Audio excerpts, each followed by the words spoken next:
Hey! So this video is just about some stuff at camp. I've got this old dock that is like, I don't know, 50 years old. And we refinished the dock in a creative way, saved a lot of money, and it looks beautiful. And then we also have this table that I built maybe 4 years ago or so. And it was gorgeous, but it needed a little bit of a touch up, and I've got some problems with it. I'm going to show you in the video. So we got two-part thing here, and I threw them both in one because it's both camp related. So enjoy. Hey, good and you? Okay, so this beautiful picnic table was something I built a while ago for camp. A little bit of an experiment. It's made with some maple slabs that have some spalting, and they got some really nice character. And I call it an experiment because I really didn't know how well it was going to hold up to the weather. And it's done okay, but I'll show you a little bit of the defects, and we're going to give it a little bit of a facelift. What you see right now is already a little bit of a facelift.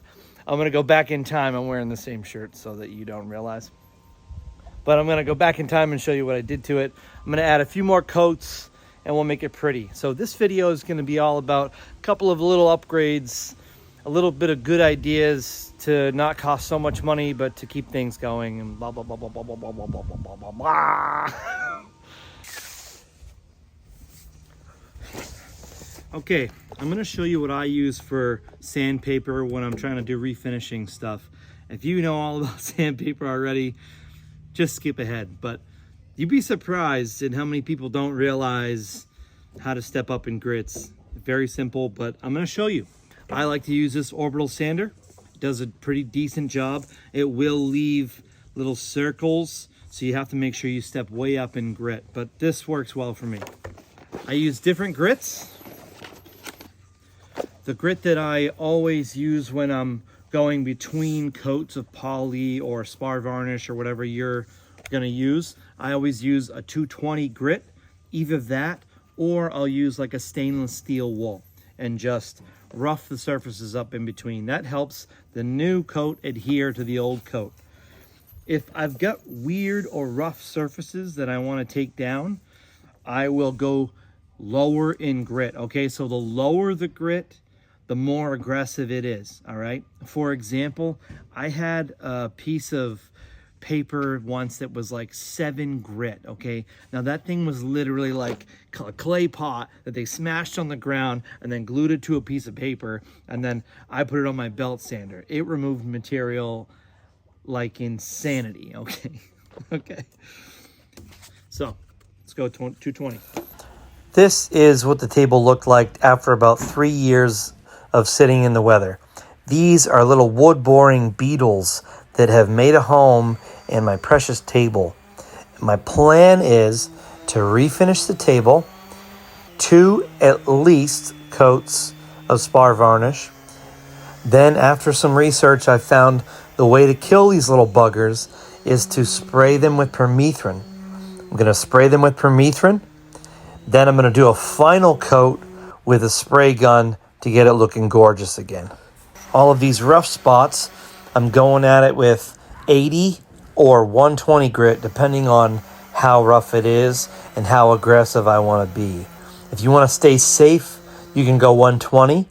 If you got a lot of work ahead of you, then you go lower. Just remember, you have to step up your grits all the way back up to 220 before doing any sort of finish work. I'm gonna vacuum that out, probably all the little knots.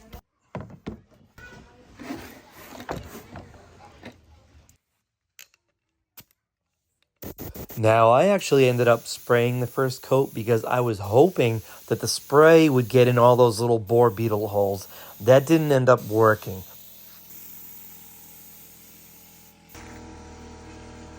So shiny.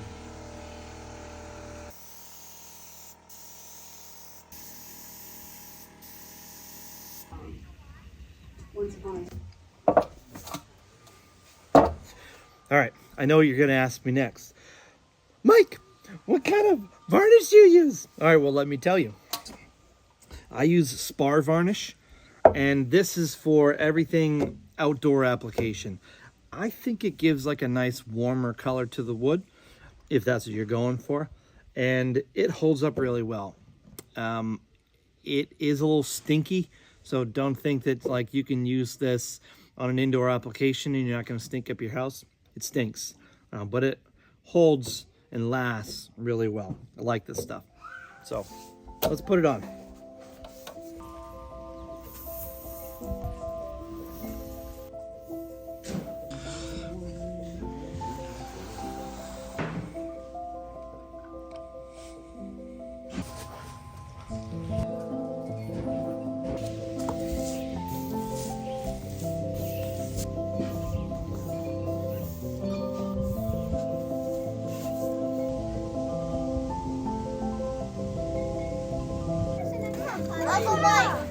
Uncle Mike, these crates look busted. All right, for project number 2, we had to refinish the dock, and we were exploring whether we wanted to replace the boards or try to sand them down. Instead, we decided, let's just flip them over and we'll router all the edges to make them nice and smooth.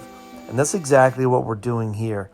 If you had normal decking boards, those are already rounded over on the edges. These were not. That's how old these suckers are. So we had to router everything to make it smooth.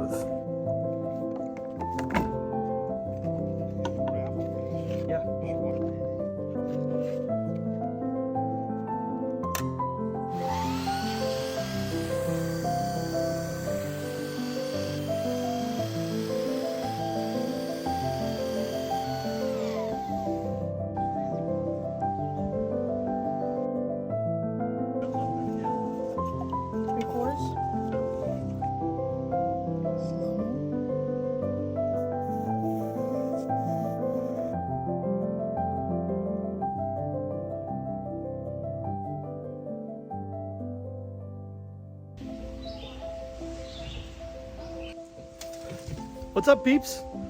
So we got one deck section done. We've got 3 more to go. Day 2.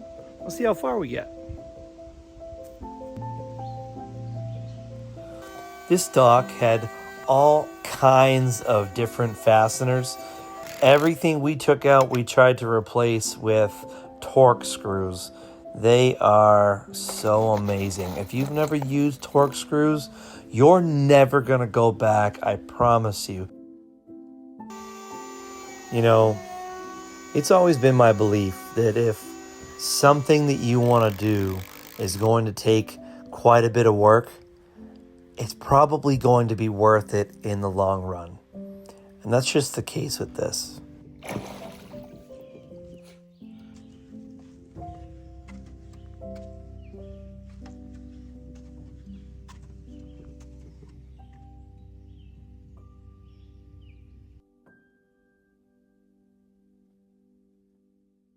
What's up? Good? What's Uncle Mike doing? You tell me. I don't know what he's doing. Guess. Nope. He's spraying it. With what?